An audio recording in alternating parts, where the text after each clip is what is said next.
Welcome to the Booktopia podcast. I'm Sarah McDouling. I'm here today with my wonderful colleague Shanu Prasad, and we are both super excited, very excited to be talking to Garth Nix about his brand new book, The Left-Handed Booksellers of London. Hi, Garth. Hello, it's good to be back virtually in Booktopia, if not actually. I know.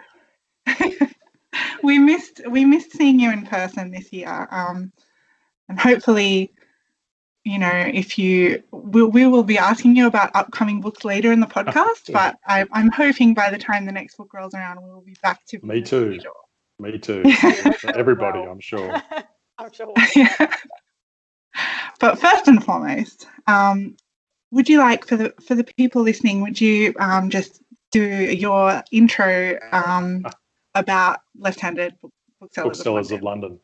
Yeah. Well, I always feel perhaps I could just say the tagline and leave it at that: authorised to kill, and it kind of says it all. Of course, except it doesn't really at the same time. The Left-Handed Booksellers of London is a fantasy thriller.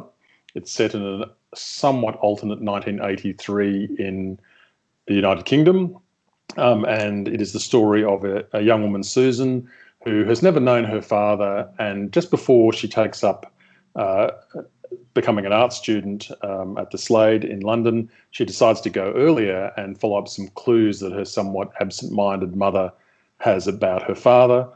Pursuing those clues, she soon comes in contact with the left-handed and the right-handed booksellers of London, who are essentially a secret society of magical booksellers whose job it is to keep the mythic entities of the old world under control and stop them erupting and interfering into the contemporary world, the new world.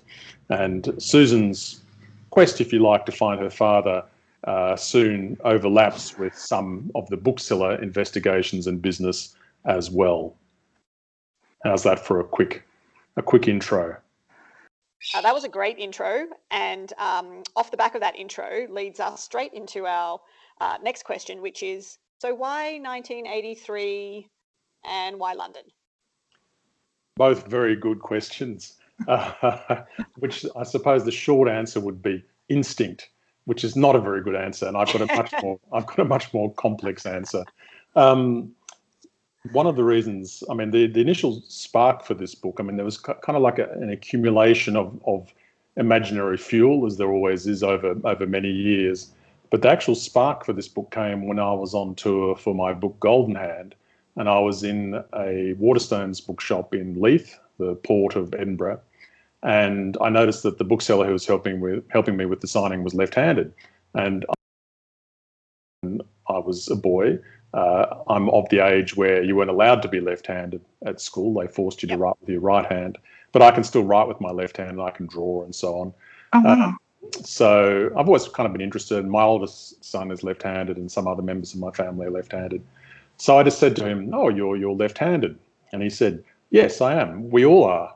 All the booksellers here are left-handed." And then he said, "And I think, there's more left-handed people in bookshops than anywhere else." And I thought, wow, that's interesting. And I said to him, "So you're the left-handed booksellers of Leith?" And he said, "Yeah, I guess we are." And I thought, yeah, there's a story in that. And I took that away, and over some time, realised that I needed a sort of bigger canvas than Leith, which I don't know very well, though I've been there several times. And it sort of automatically became the Left-Handed Booksellers of London because that's a much bigger canvas. And I know London much better from many, many visits. But my first and probably most significant visit was in 1983, when I spent 6 months in and out of London and got to know various corners of it. So it seemed like a natural thing to make it 1983. And that is where the instinct comes in. I'm not quite sure why I just went to that. I went to that year and I thought, but then I made it a slightly alternate 1983 because I wanted it to be more diverse and more greater gender equality and so on. So it does have a slightly alternate history. So it's not 1983 as we actually knew it or can look at it. in the history. It's a little bit changed for those reasons. So that was why it's 1983. But 1983 is also a significant year for me as a writer, because that's also when I first decided I wanted to be a writer. And when I was in the United Kingdom and travelling around, all this connects back in, I assure you. I bought a beat-up Austin 1600, which had a gold flame stripe down the bonnet, which made it go much faster. Yeah, of course. It was a terrible Everyone car. knows that. It was a pretty awful car even back then. It was old even then. The wheel literally fell off once when I was driving along very slowly, luckily just outside Oxford, and I saw a wheel roll past, and I thought, wow, someone's lost their wheel.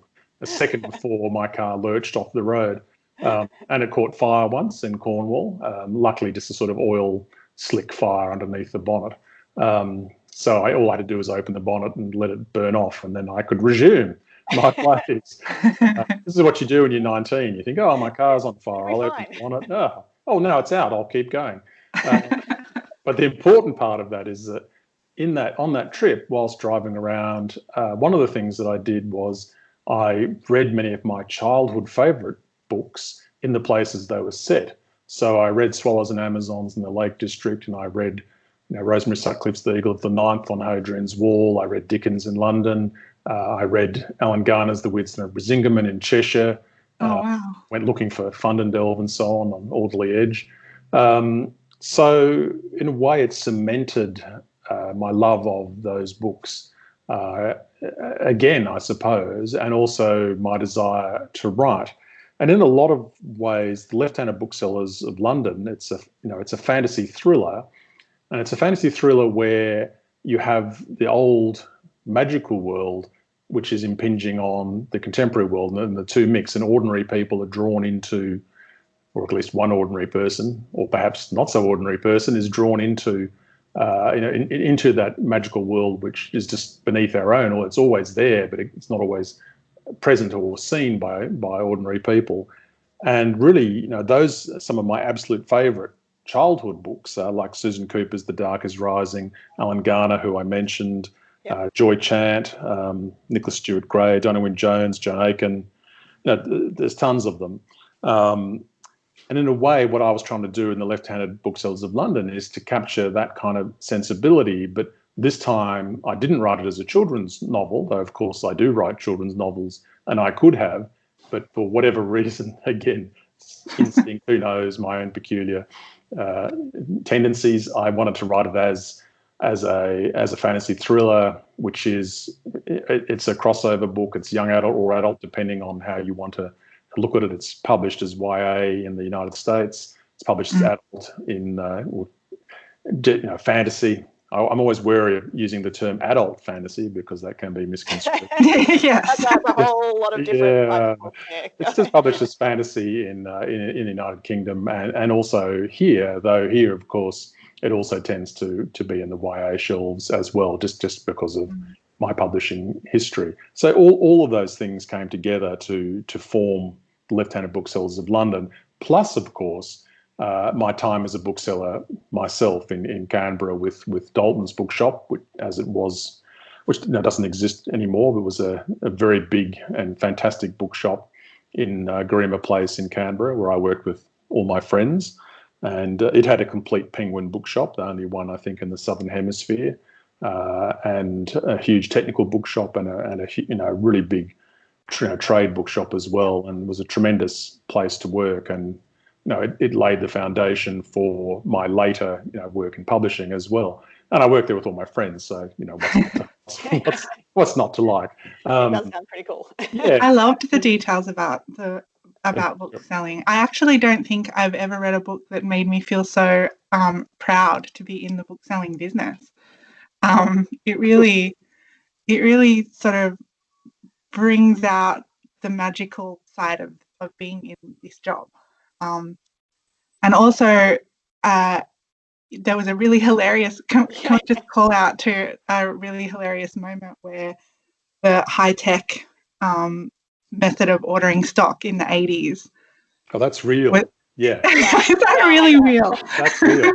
That's from the Complete Penguin bookshop in Canberra. We used to call through the ISBNs of the books we'd sold that day at the end of the day to Penguin in Melbourne. And then we would get them 2 or 3 days later. And that was just beyond the best. Because everything else took weeks, and you'd have to fill out order forms and mail them or fax them. All of that stuff. It was a different world in many ways, and actually just finding books was quite hard. I mean, you could just looking up whether books existed at all. The microfilm, microfiche, books in print. You had to learn to be quite good with that, and once you looked it up there, then you had to try and find out who actually might carry or distribute that publisher's books in Australia, and it was it's quite a detective trail sometimes to try and find a book, even one that was very much in print, but trying to locate it and then to get it at a reasonable price was also quite difficult back in those days. So it's funny because things have definitely improved. I mean, this morning we're redoing our reorders with a computer where we just, type a number in, press a button, and it gets, electronically. But some of the things you talk about and just trying to track down some books that are around, but you just for some reason aren't showing on your own, your site or something. I feel like that's a thing that a lot of book people can probably find.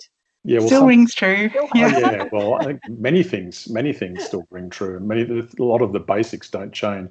I mean, some of the technology for making it happen faster or more easily, they're there, but the underlying tasks are all basically the same. As is trying to meet customer expectations and matching people to books, trying to find. In a physical bookshop in particular, the book with the blue cover that was over there when I came last year, but I can't remember the name of the author or the title or what it was about. And I'm pretty sure it was there on that shelf over there, or maybe it was that shelf over there.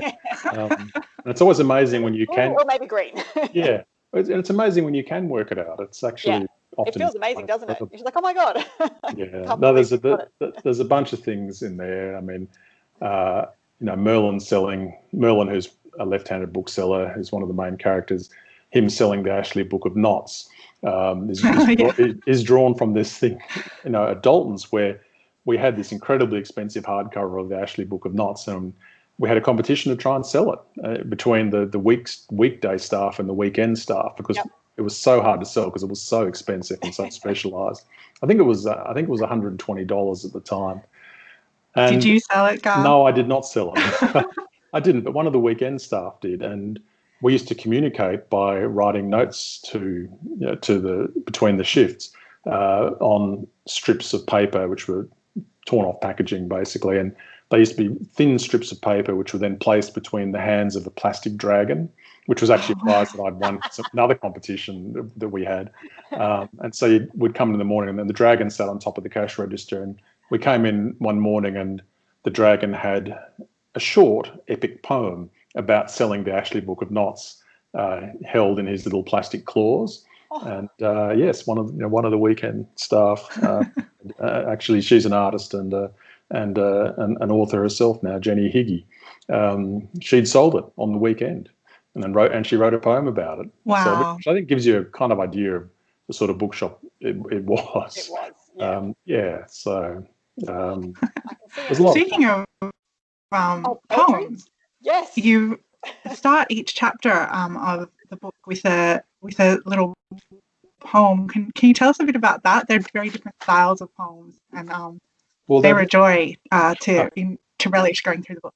Well, I'm glad you like them. I mean, they do vary enormously. What they're meant to be, or what they are poems written by the booksellers, because particularly the left and the right-handed booksellers all write poetry as a de-stressing thing and also a centering thing that they do. Particularly the left-handed booksellers, who quite often have to do quite violent or distasteful things. And one of their ways of dealing with it, just like everybody else, is to read, but also to write poetry. So the little epigraphs, the little poems at the beginning of every chapter, are different booksellers' poems, written either for their own entertainment or sometimes, but also for that sort of therapeutic purposes, which I do believe in. I think it is very therapeutic to write, particularly poetry. I think where you can express and sort of get out emotion and not very many words, and it is quite a good way sometimes to try and get something out of your system, and it can also be a good way to communicate that to other people as well. One of my favourites here. As booksellers, you might. Oh, please. This is from chapter 10. The most humble bookman of yore held authors in considerable awe, but it was all just an act, for as a matter of fact, he hated every writer he saw. That one did make me laugh out loud, actually. Well, we've all met a few people like that, in publishing in general, I think. You're just like, why are you in this industry? You don't seem to like anyone. Well, or books. Yeah, publishing would be great if it wasn't for the authors. Authors. They're very few. They are very rare, and in fact, I think perhaps a vanishing breed too. I suspect, actually. I think so. To be in this. Yeah, I love it. I found that very funny, but I think our experience with authors has just been that everyone's lovely. Like, well, I wouldn't go that far. I mean, that's come on, Well, maybe the unpleasant ones don't come in and visit us. We don't know them. We only know the nice people. That's a good way to be. That's a good way to be. It makes our job great. So, did you write the poems before? Like, how did you write the poems? Did you write them as you were writing the narrative of the story, or did you have them afterwards, or before? Most of them I wrote actually just whilst writing the narrative.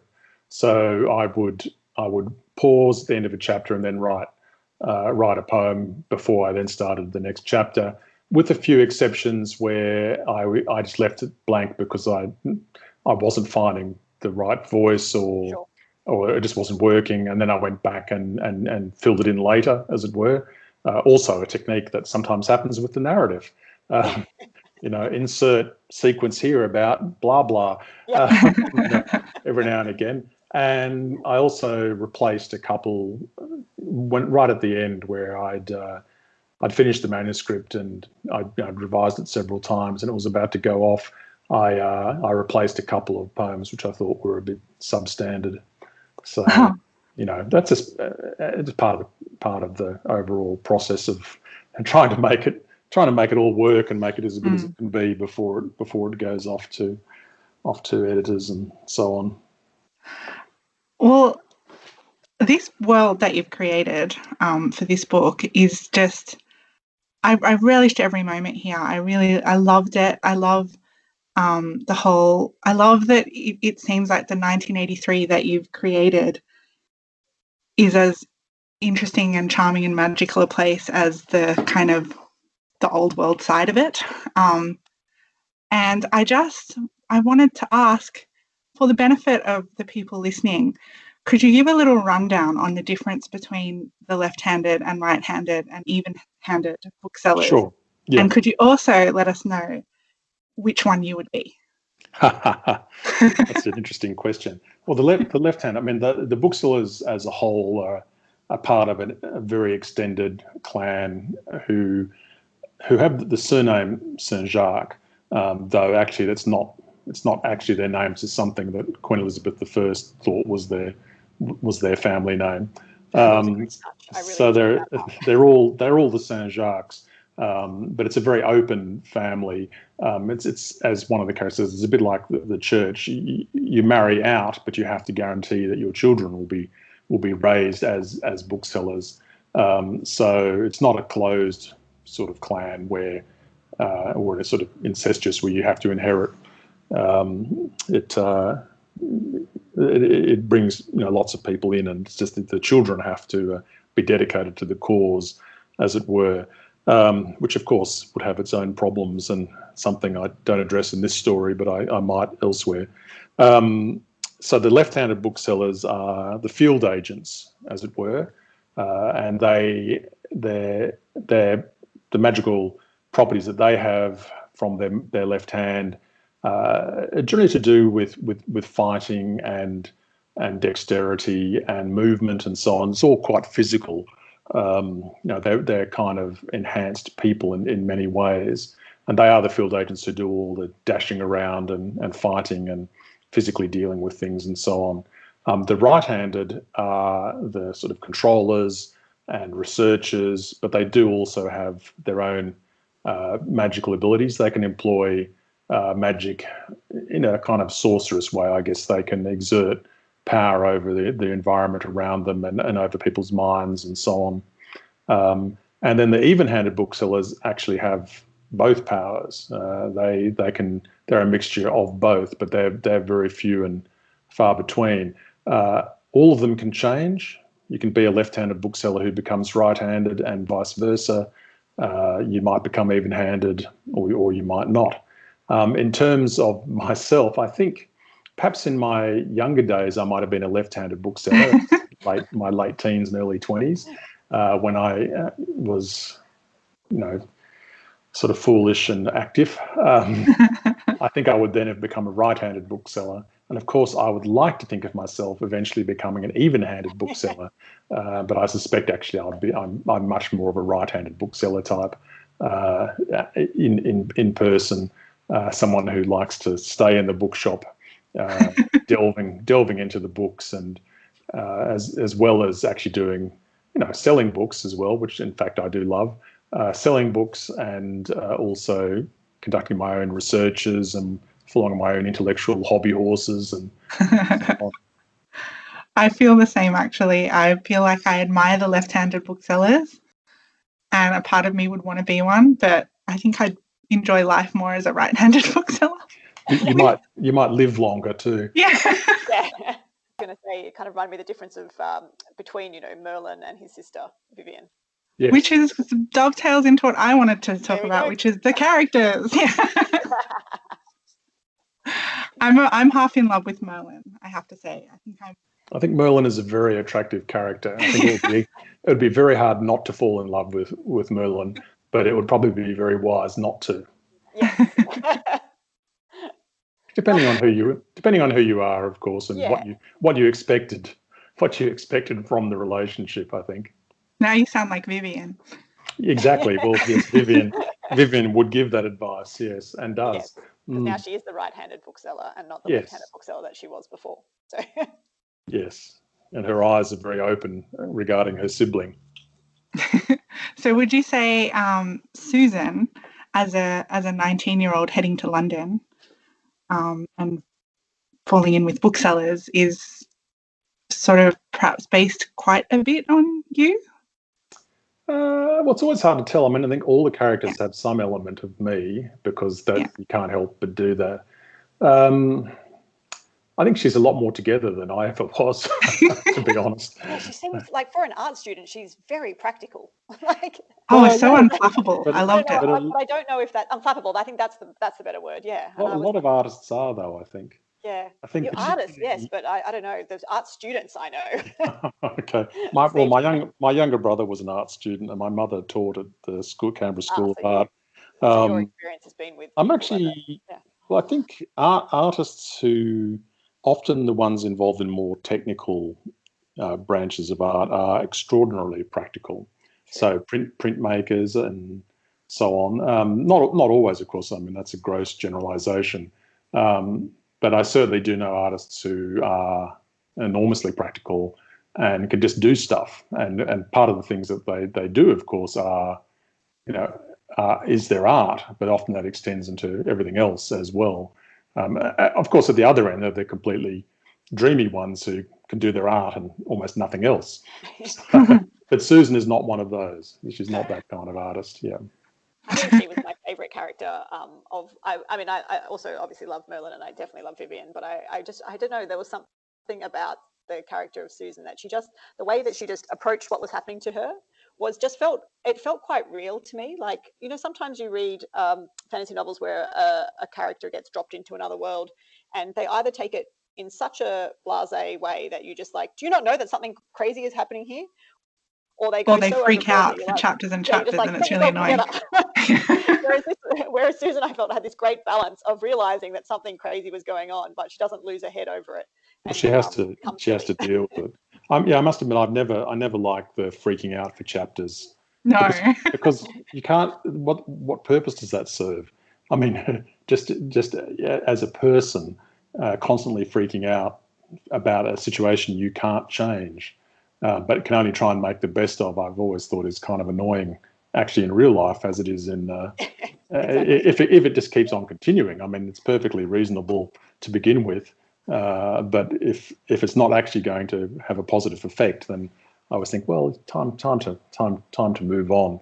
Yeah, get it together, character. At least, ideally. We want to know more about what's happening in the plot, which is what we got, which was great. Carry us along with the story. Yes. Exactly.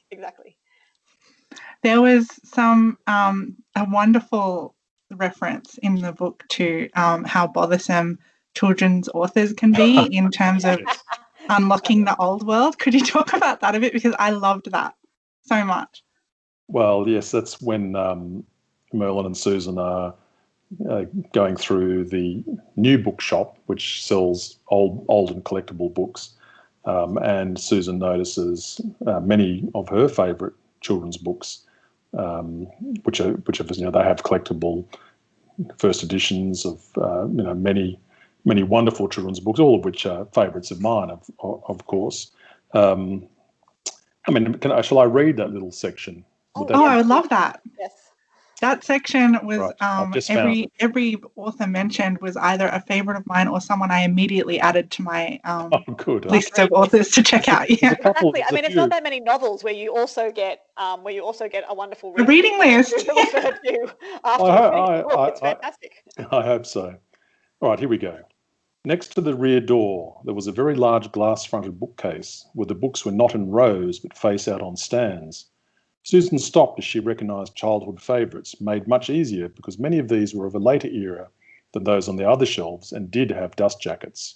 There was John Masefield's The Box of Delights, and the C.S. Lewis Narnia books, and Patricia Lynch's The Turf Cutter's Donkey, The Winter of Enchantment by Victoria Walker, Black Hearts and Battersea by Joan Aiken, several of Rosemary Sutcliffe's historical novels, including Susan's favourite, The Silver Branch, Power of Three by Dinah Wynne Jones, The Weirdston of Brisingamen by Alan Garner, Five Children and It by E. Nesbitt, and many others.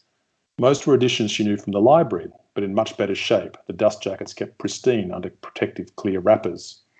Children's writers, said Merlin. Dangerous bunch. They cause us a lot of trouble.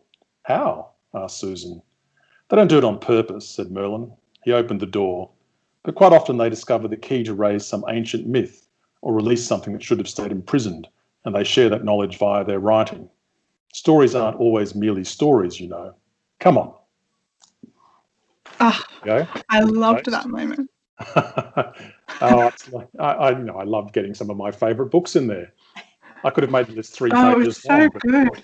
It would have been too many books. You've got 3 pages of just favourite books, yeah. Yeah, 3. Well, maybe I should do it as a supplement online. I was going to say, absolutely. I think yes. Very interesting. And a playlist too, because there's some great musical references in here. Again, there's some real drawing on my actual memories of 1983 because the reference to Moonlight Shadow being constant on the radio is actually something everywhere I drove. And of course, back in those days, as here in Australia, you'd drive out of range of one radio station, you have to retune to another one. And everywhere I went in the United Kingdom, Moonlight Shadow would have just played or be finishing or halfway through. I'd lose that radio station. I'd keep driving on. I'd find a new radio station, and oh look, it's Moonlight Shadow.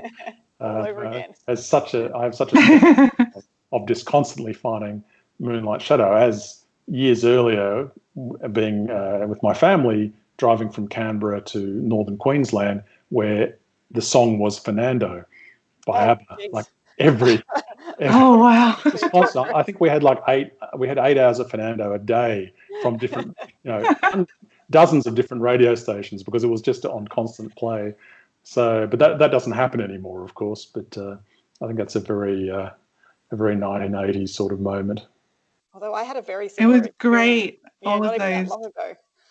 With a Oh, great, really? with a car that when I got a hire car in LA, and I didn't realize it had a CD player because it was hidden, so I just had the radio, and it was I mean, it was a few years ago, but it was like I think the Killers, Mr. Brightside, and it was just, for a whole week, a week and a bit. That's pretty much the only song I heard when I turned the radio on, no matter what radio station I turned it on to, and then I discovered the CD player. So that was Do you still like the song? No, I didn't really like the song to start with. So. Well, I did like Moonlight Shadow, and I then stopped liking it, and Right. I couldn't listen to it. Again now? Yeah, I couldn't listen to it for years and years and years. Yeah. But when I was actually writing the Left-Handed Booksellers of London, I thought, oh, I'll listen to it again. I thought, oh, I can listen to it again. So it's only taken 35 years. Okay, well, I've got a little bit of time left then. Great. Give it some time, Shanu. If the Left-Handed Booksellers of London gets adapted, I would like it to be the theme song. Yeah, sure. I was thinking more nice to have it in there.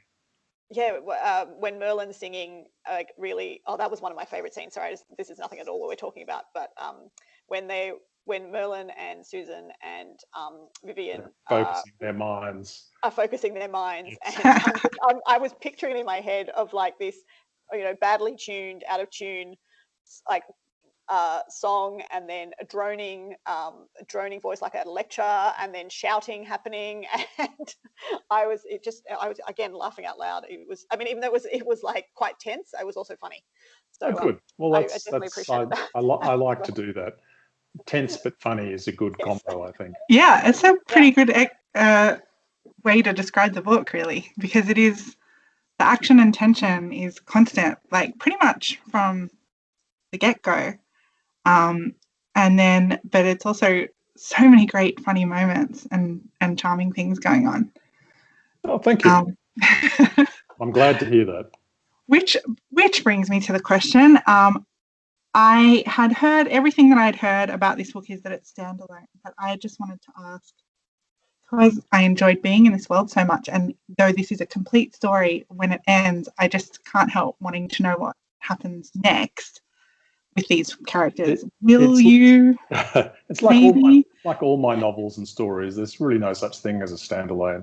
I envisage them as standalones, but they all feel as if they could be part of more. And I may well do. I've always got notes for more everything, really, and I have notes and a title for another book in this world. So who knows? I mean, my next book due out, hopefully this time next year, though I'm somewhat behind at the moment, is another Old Kingdom book. It's called Terciel and Eleanor, which is about Sabriel's parents. Her father, of course, is Terciel, and her mother is Eleanor.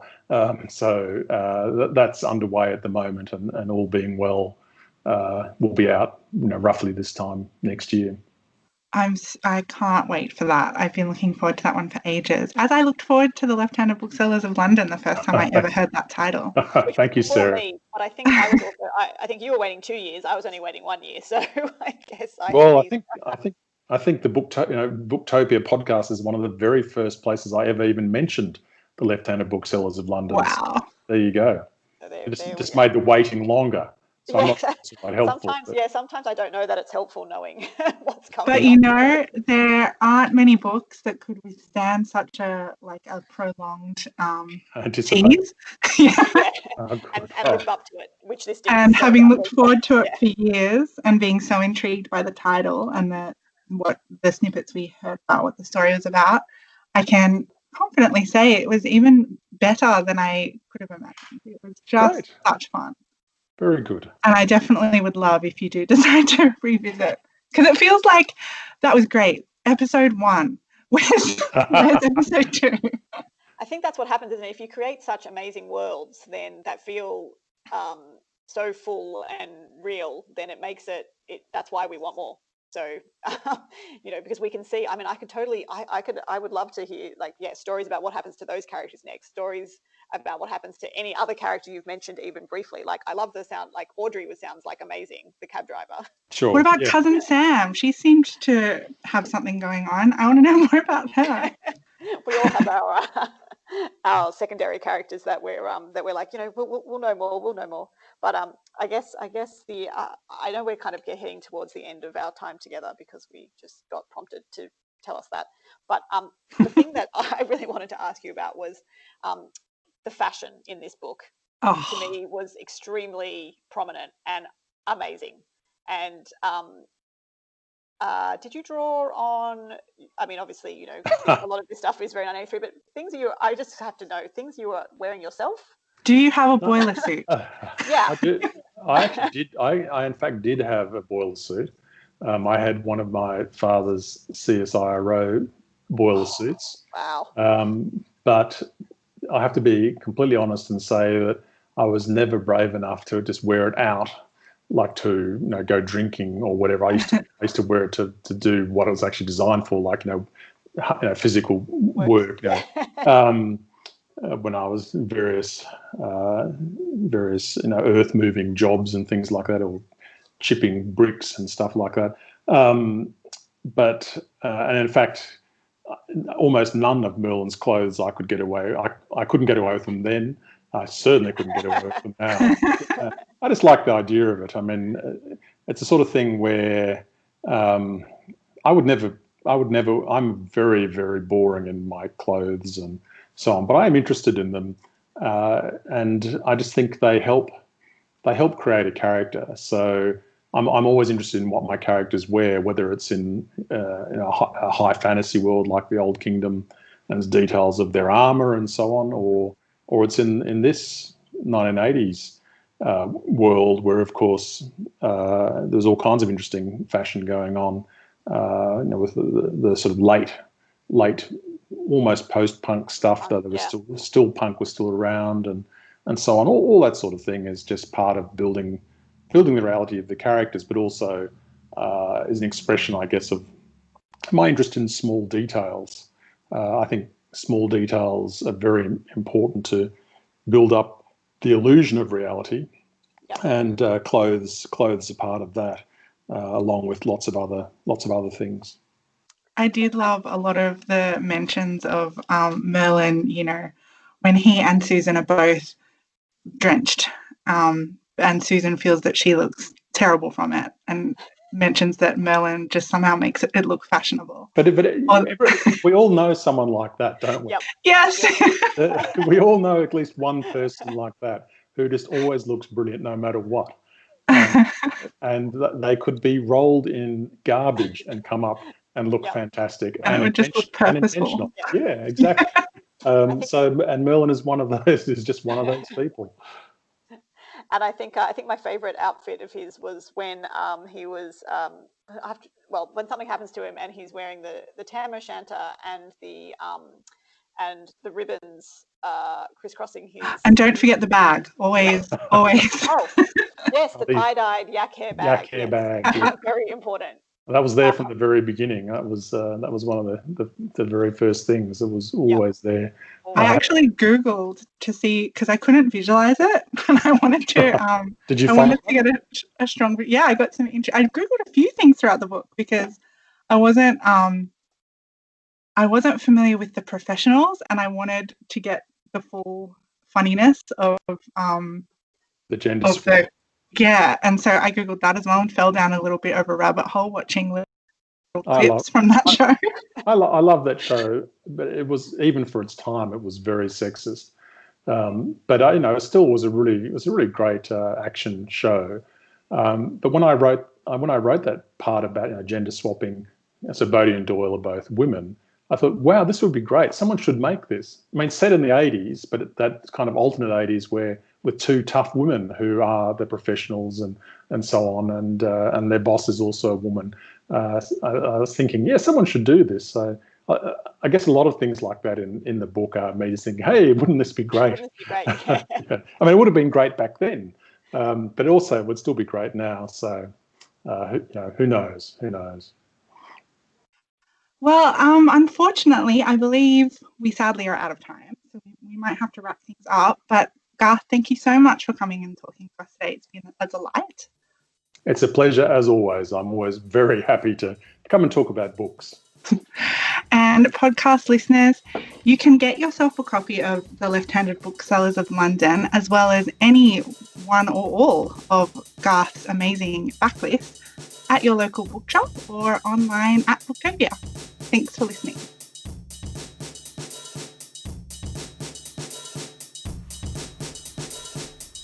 Thank you for listening to the Booktopia podcast channel.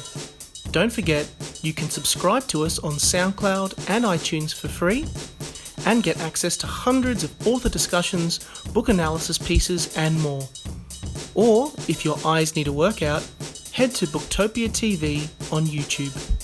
Don't forget, for all books featured in this podcast and for access to a whole bunch of other fun content on our blog, head to Booktopia, Australia's local bookstore, at booktopia.com.au.